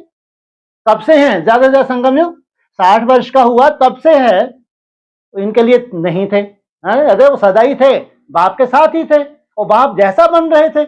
नहीं तो 2004 में तो उनको सर्टिफिकेट दे दिया। कैसे कह सकते हैं आप नए नए किरदार? नई दुनिया की शुरुआत तुम बच्चों की आना जाना करते हो ना, तो 2004 में सर्टिफिकेट दे रहे हैं। ये माता जी बोल रही है नए नए किरदार आ रहे हैं। अरे आप पर्दे के पीछे रहे, आपने नहीं देखा, इसका मतलब नए थोड़ी हैं। जमदे जामदे होता क्या है? सालों का पुरुषार्थ लगता है, सालों का। ब्राह्मण जीवन भी आपका इतना बड़ा ना हो जितना उनका पुरुषार्थ हो जाता है, इसलिए नया नहीं होता है। नया तो कोई भूत ही हो सकता है? कोई नया आएगा तो उसमें भूत प्रवेश करेगा तो भगवान बन के बैठेगा।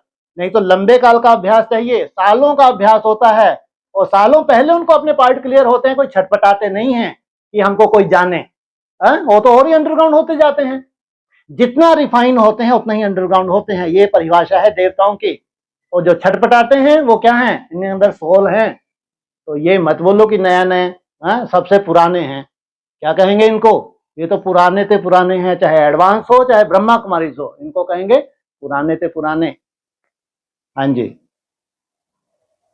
जी भाई साहब हुआ, मतलब समझ ना पा रहे ना हम, अभी तो पा जाएंगे ना। और कोई बात नहीं, 6 महीने तो हो जाने दो माता जी। सब हो जाएगा, चिंता मत करिए। और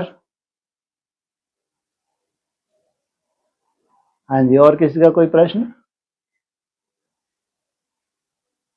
ओम शांति। बोलिए बोलिए।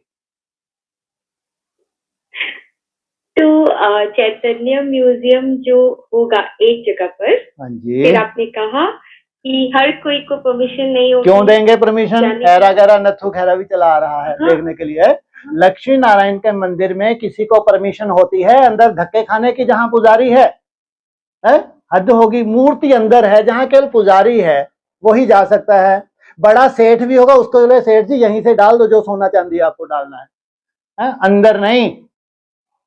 जहां चैतन्य लक्ष्मी नारायण का अंदर मंदिर हो, उसमें तुम कल्पना करो जहां वो जो गर्भगृह है वहां तक पहुंच जाए। अरे तुम सोच भी नहीं सकते कितनी पवित्र आत्माएं चाहिए वहां तक जाने के लिए। बिना प्योरिटी के गर्भगृह तक कैसे पहुंच जाओगे भाई तुम? बिल्कुल नहीं, कायदा नहीं है। इसलिए पुरानी दुनिया भी होगी तो नई दुनिया भी होगी, लेकिन सब जानते होंगे लेकिन जा नहीं सकते, कायदा नहीं है। उनको मालूम है, एड्रेस भी मालूम है और उनको ये भी मालूम है वहां कोई घुसने नहीं देता। सोचो आप कैसी वंडरफुल नई दुनिया है। नहीं तो आयु जी ऐसे लगे हुए हैं जैसे पूरी भीड़ उनके यहीं आ जाए, ऐसे भूत घुसे हैं।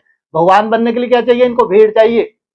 जितनी भीड़ होगी उतना बड़ा भगवान। लेकिन नई दुनिया में कोई कायदा नहीं, कोई छटपटाहट नहीं, कोई जाने, और वो देखते भी नहीं है। हंस और बगुले इकट्ठे रह भी ना सके। इसलिए जितना जितना अंडरग्राउंड उतना ही उतना क्या करेंगे? इनकी छोटी सी दुनिया होती जाएगी, बड़ी नहीं होगी। कितनी बहुत छोटी सी दुनिया बताई है। हाँ जी, हाँ, तो एग्जैक्टली तो मेरा ये क्वेश्चन था कि वहाँ जो जाएंगे हाँ जी, उनको मतलब कंडीशन क्या होगी? इनको पढ़ाई पढ़ रहे हैं राजयोग की, इनको मालूम पड़ गया 240, 480, 720 और 1080, फिर भी ये पूछते हैं। अरे बिना पास हुए कोई वहां पहुंच सकता है? कायदा ही नहीं, जो राज्यों की पढ़ाई भी पढ़ रहे हैं ना वो भी नहीं जा सकते वहां पे। अगर कितना कम से कम चाहिए, इनसे हाथ जोड़ लिए, फिर तो एक ही बैठा रहेगा बस वहां पे है। 480 कम से कम। हाँ, ये कायदा नहीं है।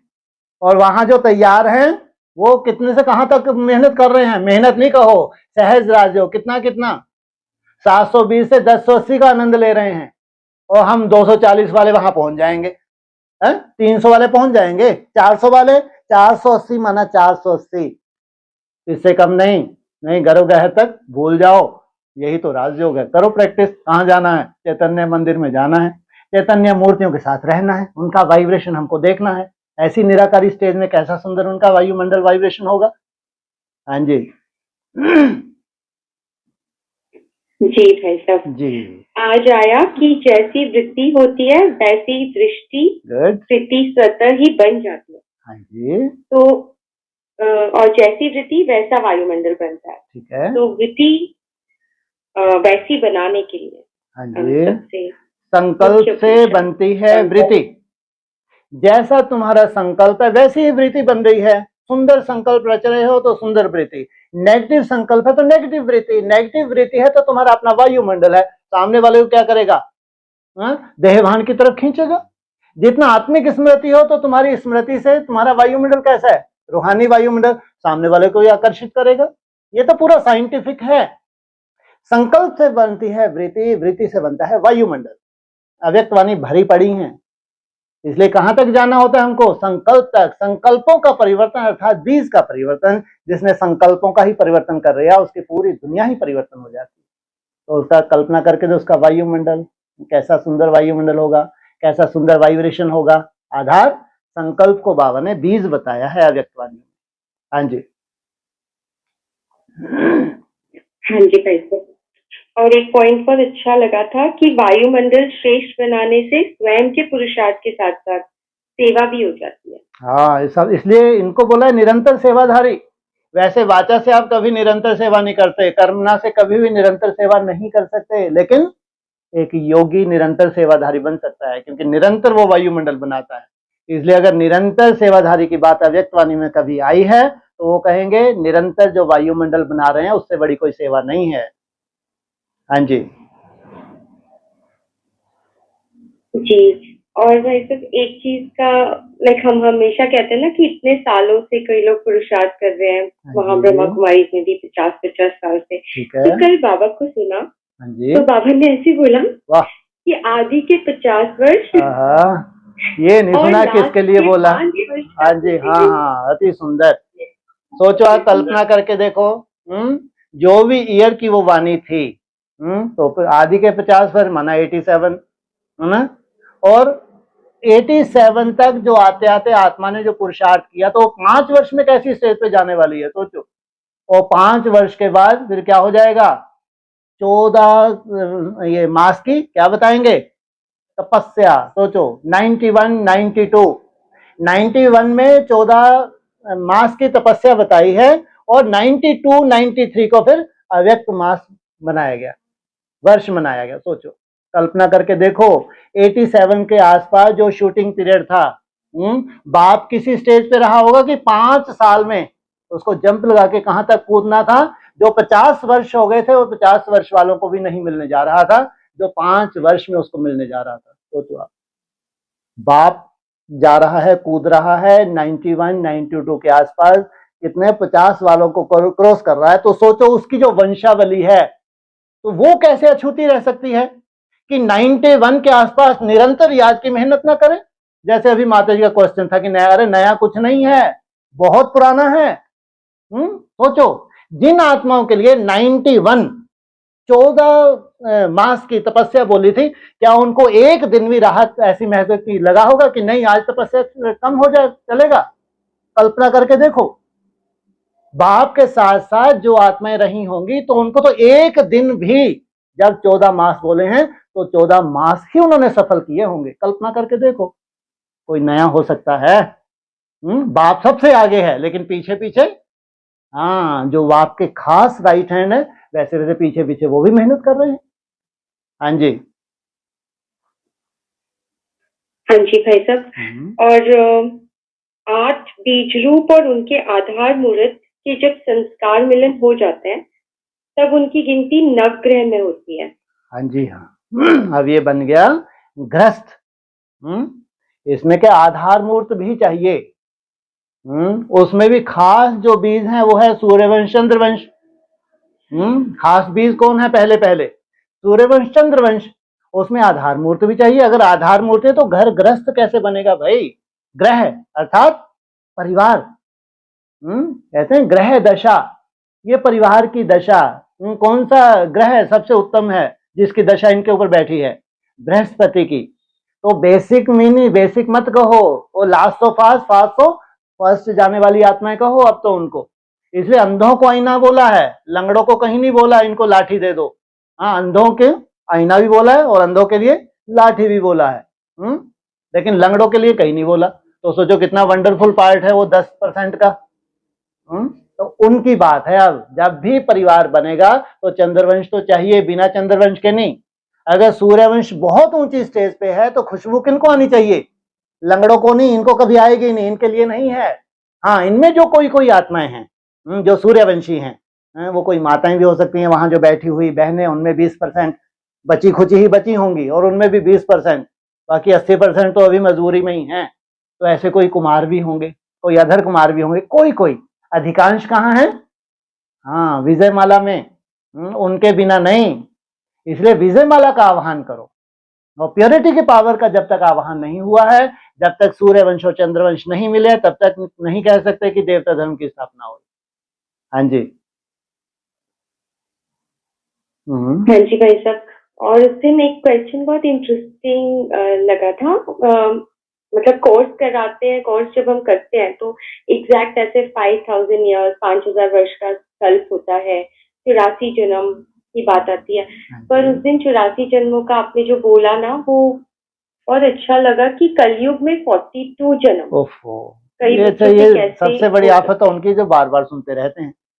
अच्छा, इनको राहत आती नहीं है। एक बार सुन लिया तो काफी है ना, जरूर है 5-5, 6-6 बार लिख सुनो। अब जब बार बार सुनेंगे तो ऐसे ये कुछ ना कुछ निकालते रहे। बाल की खाल, खाल की बाल, क्या होता है वो। अब देखो क्या कुछ निकाल के ले आई। जिसका उत्तर ही अभी नहीं है तो वो क्वेश्चन अभी से फेंक रहे हैं। ये मिलेगा मिलेगा, अगर अच्छा लगा आपको तो जरूर इसका उत्तर भी मिलेगा। ठीक है? हाँ जी हाँ। अच्छा ठीक है। और फिर एक और बाल की खाल निकाली है। गुड। फिर आपको इसमें जवाब देना हो तो देना, नहीं तो मत देना।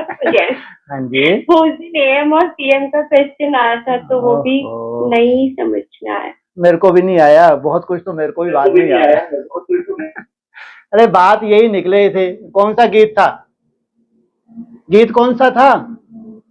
लो, AM PM सुनाई देगा। तुमने रात गवाई सोई के, दिवस गवाया खाई के, है ना। तो AM PM की बात वहां निकली और मुरली में भी आया, AM भी और PM भी। तो वहां से हिस्ट्री की बात आई थी। जो हिस्ट्री थी, जब भगवान आए 36 में, तो उसको क्या कहेंगे? AM कहेंगे, है ना। तो उसके बाद आप 24 जोड़ दो सीधे सीधे मोटे रूप में, तो PM कब आ गया? अरे उसकी भी 2 अवस्थाएं हैं। PM शुरू होता है 12 बजे से, रात के 12 बजे नहीं, 12 घंटे के बाद। ऐसे आपके यहाँ जो होता है ना, ये क्या नाम है, ये कुंभ भी होते हैं, ये कितने समय के बाद होता है? 12 साल के बाद। तो यहाँ 12 साल की शूटिंग में चेंज होता है। 24 में तो पूरा ही चक्कर घूम जाता है ना। तो PM की शुरुआत कब से होती है? सोचो, जबकि मैक्सिमम उजाला है, लेकिन बाबा क्या देख रहा है वहां पे? क्योंकि उसमें नूंद रात्रि की होने जा रही है। ऐसा नहीं था कि वो 24 जून को कोई रात आ गई थी। जबकि वहां तो और 2 चित्र बने थे, और उजाला आ रहा था कि रात आ रही थी। लेकिन रात की नूंद होगी, ओम राधा ने शीट छोड़ा तो सबका फाउंडेशन हिल गया। जबकि 2 चित्र जो बाकी थे वो बने 66 लास्ट में। सोचो, चित्रों से उजाला आ रहा है या अंधकार हो रहा है। लेकिन पहले ओम राधा शीट छोड़ती है, फिर ब्रह्मा बाबा शीट छोड़ते, पूरी तरह अंधकार आ गया। तो क्या हो गई? 76 तक आते आते रात, और एक तरफ फिर उजाला, AM PM। तो मान लो वहां किसी जब दिन होता है वहां बढ़िया खाना पीना ही किया। बुद्धि में तो था हमको क्या बनना है, जो टारगेट दिया है वो बनना है, लेकिन ऐसा कोई खास पुरुषार्थ ही नहीं रहा। जब अनिश्चय की बात आती है तो उसमें सो गए, तो तुमने क्या प्राप्ति की? उसके बाद फिर भी AM PM फिर भी होता है। जब दिन का पीरियड होता है, बाप बहुत अच्छा तुमको बहलाते हैं, तो बहुत अच्छी कोई रंगत तुम्हारे पुरुषार्थ में होती नहीं है। जब डाउनफॉल हो जाता है, वायुमंडल ही डाउनफॉल का होता है, तुम भी साथ साथ सो गए। और फिर जाके AM PM, तो हर AM में बहुत अच्छे बैटरीज चार्ज होती हैं। लास्ट AM कहेंगे नई दुनिया के सौगात तुम बच्चों को दी है, आना जाना करते हो ना, तो सोचो। और उसमें कोई खाने पीने में आनंद ले, पूरी एडवांस पार्टी खाने पीने में बिजी थी विकारों के, या वो बहुत अच्छी शूटिंग में चले गए थे, विकारों में व्यस्त थे। उसके बाद 2012 के बाद वहां से तो और डाउनफॉल, इसलिए बोला था 2014 में क्या किया, ईश्वर को ही निकाल दिया गया, तो वहां से क्या हो गया, और ही अंधकार शुरू हो गया। 18 में तो फिर कलंकीधर अवतार प्रत्यक्ष हुआ और अंधकार में चले गए। वो सब शूटिंग होने के बाद अब जाके आया AM। बाप रे, कब? 2024। अब PM कभी आएगा? है? राष्ट्रपति तो आ गया, PM कभी आएगा? है? बताओ, क्योंकि प्रजा का राज नहीं है वहां पे। क्या है? प्रजा के ऊपर राज नहीं है। ये 2500 वर्ष तक चलेगा। किसका राज? अरे राष्ट्र तुम्हारा क्या होगा, घर, ओ राष्ट्रपति हाउस क्या होगा? मुरमुर क्या है, मुरमुरा जो भी है, बैठी ना ब्रह्मा कुमारी दौड़ दौड़ के जाती होंगी, नहीं जाती होंगी? है? हमारी है ये। तो वो हद का घर है अभी या बेहद का है? अभी सोचो कितना बड़ा जलवा होना है। अब नहीं, आप कभी सोचो कि PM आ जाएगा। अब क्या आएगा? राष्ट्रपति शासन आएगा। ब्राह्मणों की दुनिया में राष्ट्रपति शासन हुआ, मार्शल लॉ। वहां से नई दुनिया की शुरुआत होती है। तो वो पीछे की हिस्ट्री इतनी सुनाई थी, कितना घोटना पड़ता है, माथा ही गर्म हो जाता है, फिर बार बार। अब तो आ गया समझ? आया। हाँ, शुक्र है। लेकिन फिर देखो नया नया निकलता तो है। ओफो, हाँ जी, हाँ बिल्कुल। हाँ जी। तो भाई साहब सारे जो कैरेक्टर्स हैं वो सब संगम युग पे हैं, जो भी शास्त्रों के। बिल्कुल। तो उसमें एक बहुत इंटरेस्टिंग कैरेक्टर है इंद्रदेव का। ठीक है, बहुत इंटरेस्टिंग। तो वो जो दिखाए हैं स्वर्ग लोग अरे उसका सिंहासन हिल जाता है बेचारे का। हाँ, थोड़ा सा ही भ्रुकुटी में बैठ के आत्मा थोड़ी सी मेहनत करती है और कुछ ना कुछ क्या करता है, वो घुमाता है फिर। इंद्र की पदवी चली है, पदवी, एक इंद्र नहीं हुआ। क्या कहा है शास्त्रों में भी है, एक इंद्र नहीं हुआ, ये पदवी चली है। तो इंद्र परमानेंट है या पदवी है? पदवी है। हाँ, संगम युग पे जरूर इंद्रिय जीत कोई पहले होता है। जब इंद्रिय जीत पहले इंद्र प्रत्यक्ष होगा तो उसकी सभा में कौन कौन होने चाहिए? कौन कौन से देवता है मोटे रूप में? वायु देव भी होना चाहिए, जल देव भी होना चाहिए, अग्निदेव भी होना चाहिए, आकाश भी होना चाहिए, पृथ्वी भी होनी चाहिए, सब होने चाहिए उस सभा में, चैतन्य रूप में होने चाहिए। वो है असली इंद्र सभा। तो इंद्र सभा होगी नहीं होगी कभी संगम युग पे, नहीं तो शास्त्र में जबरदस्ती का गायन है। इंद्र सभा में इंद्रदेव, फिर उसके बाद जब गद्दियां शुरू होंगी तो इंद्र सभा में जो इंद्रदेव होंगे, बाद में भी तो गद्दियां चलेंगी ना, वो दौड़े दौड़े कहाँ जाते हैं जब कोई आफत हो जाती है? और ना तो वहां पे धरती है, ना वहां हवा है, कैसा है वो? पानी ही पानी है, आकाश ही आकाश है। वहां दौड़े दौड़े गए, अरे प्रभु बोले उधर जाओ ना यार पहले, बोले वो तो सो रहे हैं, हमने बहुत आवाज दी, वो जगी ही नहीं, इसलिए यहाँ आए। वैसे तो ये भी क्या कर रहे थे, योग निद्रा में थे। लेकिन दोनों में बहुत अंतर है। सोचो आप, एक समाधि में क्या है, अंतर ध्यान, और एक योग निद्रा में है। उनको तो बहुत ऐसे तालियां बजा रहे हैं, भोलेनाथ उठो उठो उठो, लगे हैं बेचारे, वो खुल ही नहीं रहे। तो यहां क्या किया, कोई ऐसे ताली वाली बजाई, कैसे उठाया? उठाया ही नहीं, उठा ही नहीं, कैसे उठाया? लक्ष्मी तो पांव दबा रही थी, उसको क्या वो पांव भी नहीं हिल रहे? वो इतना बेचारे थक गए हैं, लक्ष्मी तो पांव दबा रहे, वो ही खराटे। माना जब आप देखना कोई सोता हो उसके पांव दबाने लगना, और ज्यादा गहरी नींद में चले जाता है। तो फिर उनके तालियां नहीं बजाई कि बैठ बैठ के चिल्लाया हो, उठो आफत हुई जा रही है, वो असुर देखो क्या हालत कर रहा है। हैं जी? हाँ, स्तुति की, योग निद्रा से स्तुति की है। तुम आप निराकारी स्टेज में जाओ। कहाँ जाओ हैं? हाँ, त्यागो, नींद को त्यागो। ये भी कहाँ चले जाएं परमानेंट, असुरों का विनाश करने के लिए चले जाए। तो इन दौड़ा दौड़ा कौन गया? इंद्र भी था साथ में, सभा भी थी। अब इसलिए कहा इंद्र की गद्दियां होती हैं, लेकिन हमको चाहिए पहला इंद्र चाहिए, दूसरा तीसरा इंद्र चाहिए। हमको पहला इंद्र चाहिए। वो इंद्र सभा होगी तो सब सभा में ये जो विशेष विशेष आत्माएं हैं ये जरूर होंगी, और इन्हीं का चित्र बना है। वहां पे आप चले जाओ कभी बद्रीनाथ धाम, वहां पूरी सभा का ही चित्र है। हाँ जी।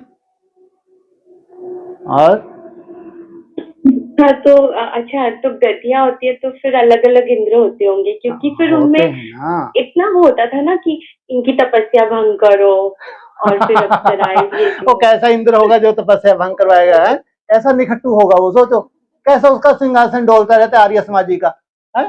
वो दौड़ दौड़ के जाए। सबसे ज्यादा सिंहासन कमजोर किसका है? आर्य समाजी का है? सोचो वो तो विचलित ही रहता होगा बेचारा है।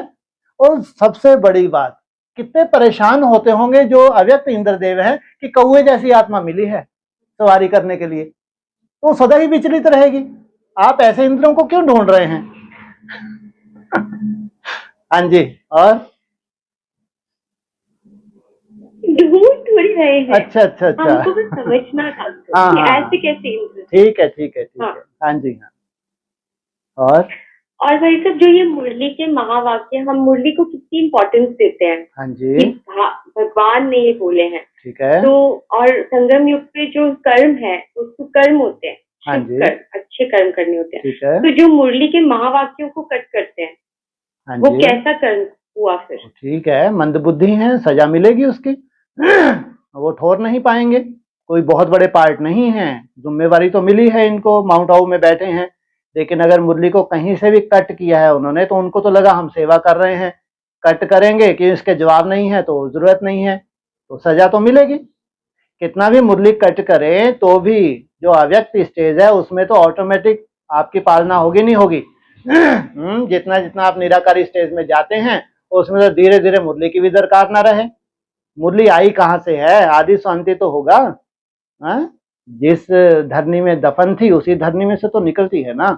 कहाँ दफन थी? कौन सी वाणी दफन है? पीयू की वाणी। कहाँ? जहां से दफन है वहीं से निकलेगी ना। तो कितना भी काट दें लेकिन सार तो आएगा ही आएगा। हाँ जी। हाँ जी भाई साहब, और एक क्वेश्चन उस दिन था ना, गीता खंड 1, गीता खंड 2, गीता खंड 3। हाँ जी, तो क्या करें? मुरली का पॉइंट तो है, केस करोगे क्या? ये मुरली के महावाक्य हैं, गीता खंड 1, गीता खंड 2, गीता खंड 3। अब समझना है इनको तो कहाँ जाएं? वैष्णो देवी में जाओ। अगर आपको इनको समझना है तो कहाँ चले जाओ? दौड़ के सीधा वैष्णो देवी चले जाओ। तो ये 3 खंड तो हैं ही, 2 और भी हैं। कौन कौन से? वैष्णो देवी का एक शरीर है और एक भ्रुकुटी में आत्मा, और पिंडी कौन सी है? एक महाकाली। 2 और भी एडिशन हो गए। चाहे वेदांत हो वो भी गीता है, चाहे जड़ गीता हो, जड़ बुद्धि बन जाए वो भी गीता है। ऐसे मुरली में बोला, 3 खास बोला मुरली में, गीता खंड 1, गीता खंड 2, गीता खंड 3। लेकिन इन 2 को भी छोड़ तो नहीं देंगे ना। वेदांत को भी क्या बताया है? सच्ची गीता, तो सच्चा पुरुषार्थ तो करती है ना। और दूसरी गीता कौन सी बताई है? जड़ गीता है। ब्रह्मा बाबा की महिमा बहुत है, मेरे साथ रहने वाले भी मेरे को नहीं पहचानते। तो वैष्णो देवी का जो चित्र बना हुआ है उसमें सब कुछ है, इसमें क्या पूछने की बात है? हाँ जी,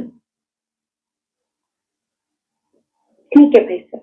हाँ जी, हाँ, बस 5 मिनट हैं अभी। ओम शांति। हाँ जी, हाँ, कोई बात नहीं। तो है मेरे पास। अच्छा, हाँ जी, बोलो बोलो, कौन बोल रहा है? जी भाई जी, मैं एक बार फिर बोल लूँ। बोलिए। तो जैसे मुरली का पॉइंट है कि रचना को जान सकते हो लेकिन रचना को नहीं जान सकते। क्या बात है, क्या बात है, अति सुंदर है। रचना भी 2 प्रकार की होती है, एक होती है फर्स्ट रचना, एक होती है फर्स्ट क्लास रचना। रचना भी दो तरह की बताई है, कौन कौन सी? एक फर्स्ट और एक फर्स्ट क्लास। फर्स्ट रचना है जगदम्बा और फर्स्ट क्लास रचना है कृष्ण बच्चा। तो रचना को, रचयिता को जानना फिर भी आसान, रचना को जानना बहुत मुश्किल। अब नई दुनिया में चले जाओ, नई दुनिया का रचयिता बाप, और नई दुनिया पूरी प्रदर्शनी क्या है? नई है पुरानी है? नई। तो रचयिता को जानना तो आसान है, रचना को जानना बहुत मुश्किल। ये बहुत ही वंडरफुल है। आदि में भी जो माला बनी थी वंडरफुल थी, या जो आपकी कल्पना में थी वो थी? वो तो नहीं थी ना। तो ऐसे ही तो वंडरफुल है। रचना को जानना आसान, रचना को जानना बहुत मुश्किल, चाहे फर्स्ट क्लास रचना हो और चाहे अगर फर्स्ट क्लास रचना को जान लिया तो फर्स्ट रचना भी सामने आ जाएगी। हाँ जी, माना जो शरीर ना छोड़े इनको कहेंगे फर्स्ट, जो शरीर छोड़ेंगे वो फर्स्ट नहीं है। ध्यान रखना, ये एक सीधी सी परिभाषा अपनी बुद्धि में नोट कर लो। अगर आदि सो अंत होगा तो क्या होना चाहिए? शरीर सहित होना चाहिए, बिना शरीर के नहीं। इसलिए जो मुख्य मुख्य एक्टर उनके सबके नाम साकार मुरली में हैं, सबके नाम जो शास्त्रों में हैं उनके वो नाम का उच्चारण है। इसलिए एक है फर्स्ट रचना, एक है फर्स्ट क्लास रचना। तो जब फर्स्ट क्लास रचना प्रत्यक्ष होती है तो नई दुनिया प्रत्यक्ष होती है, तो उसमें आदि की जो रचना थी वो एडिशन हो जाता है। इसलिए पुरानी दुनिया खत्म, नई दुनिया स्थापन हो जाती है। हाँ जी, हाँ जी भाई साहब। ठीक है। और एक है कि यहाँ मतलब शूटिंग पीरियड में बाबा कहते हैं कि यहाँ पर दया कृपा नहीं होती। हाँ तो जी, ये जो भक्ति मार्ग में ऐसे गाते रहते हैं कि तुम्हारे दर पे माँ अंधे खड़े हैं, लंगड़े खड़े हैं, तो ये ऐसे मतलब फाउंडेशन कब पड़ा है? यही पड़ा संगम युग पे है। तुम्हारे क्या दर पे अंधे भी खड़े हैं, लंगड़े भी खड़े हैं। तुमने क्या बोला? अंधों को, अच्छा आप लोग आ जाओ। देखो वैसे भी एक बहुत दया भाव होता है। आप देखना, कहीं अंधा भी खड़ा हो, लंगड़ा भी खड़ा हो, आप फटाक से जाएंगे, पहले किसका हाथ पकड़ेंगे? अंधे का। उसके प्रति ज्यादा हर एक की शुभ भावना रहे, लंगड़े के प्रति नहीं इतनी होती। उसको आप बाद में आ जाना, दादा क्यों आप चल तो लेंगे ना, आधा आधा ही चलेंगे, इसलिए आप पीछे पीछे आ जाना। इसलिए दोनों दरबार पे खड़े, अंधे भी खड़े, लंगड़े भी खड़े हैं, तो पहले किसको बुलाओगे? है ना? हाँ, जो अंधे हैं आप लोग आइए, एक एक करके आप आइए पहले, फिर लंगड़े आए। तो संगम युग की ही बात है। इतना दया भाव, लंगड़ों को भी नहीं छोड़ा। सोचो, बुला तो लिया, अब जितना भी लें है, भगवान को अपना माना तो है। क्या किया इन्होंने? भगवान को अपना माना है, दुनिया को बताया है यह जिंदा भगवान। सोचो आप। तो लंगड़ापन है तो बाप क्या कहता है? सबसे बड़ी बात है बाप की पहचान। तो ये बहुत बड़ी बात है कि साकार में बाप को पहचाना तो उनको छोड़ देंगे क्या? लेकिन विजय माला का आवाहन करो। तो पहले कौन चाहिए? पहले चाहिए विजय माला चाहिए, पहले अंधे चाहिए, पीछे लंगड़े चाहिए। वो कना दाना जितना भी ले ले, जितना भी पुरुषार्थ कर ले। हाँ जी, जी भाई साहब, हमने अपनी इच्छा बताई है कि कृपा दृष्टि हम पे भी करो भाई जी थोड़ी। लंगड़ा ओहो, आप यहाँ होते ही नहीं। अगर कृपा दृष्टि की बात होती तो आज आप होते ही नहीं यहाँ, ध्यान रखना।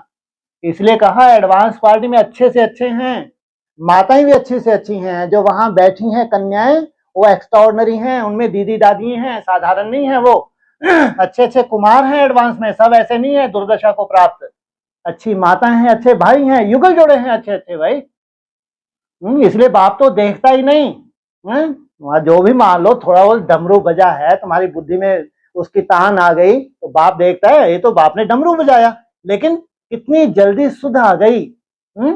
सुध यही है, जितना सुंदर बाप को याद करोगे, जितना सुंदर प्योरिटी को धारण करोगे, तो बाप तो किसी के अवगुण कभी देखता ही नहीं। तो ये लंगड़े हैं ही नहीं। जो नई दुनिया में जाते हैं उनको लंगड़ा कहेंगे, नहीं तो जा ही नहीं सकते, कायदा ही नहीं है। आप सुना के देख लो लंगड़ों को, आपकी बात कोई सुनेगा ही नहीं, कायदा ही नहीं। इसलिए जो सूर्यवंशी बच्चे हैं उनको इशारा मिलेगा, इशारे की भाषा ही समझ में आ जाती है उनको, तो उनको लंगड़ा कह ही नहीं सकते। हाँ जी, भाई जी हुआ। ठीक है जी, ओम शांति।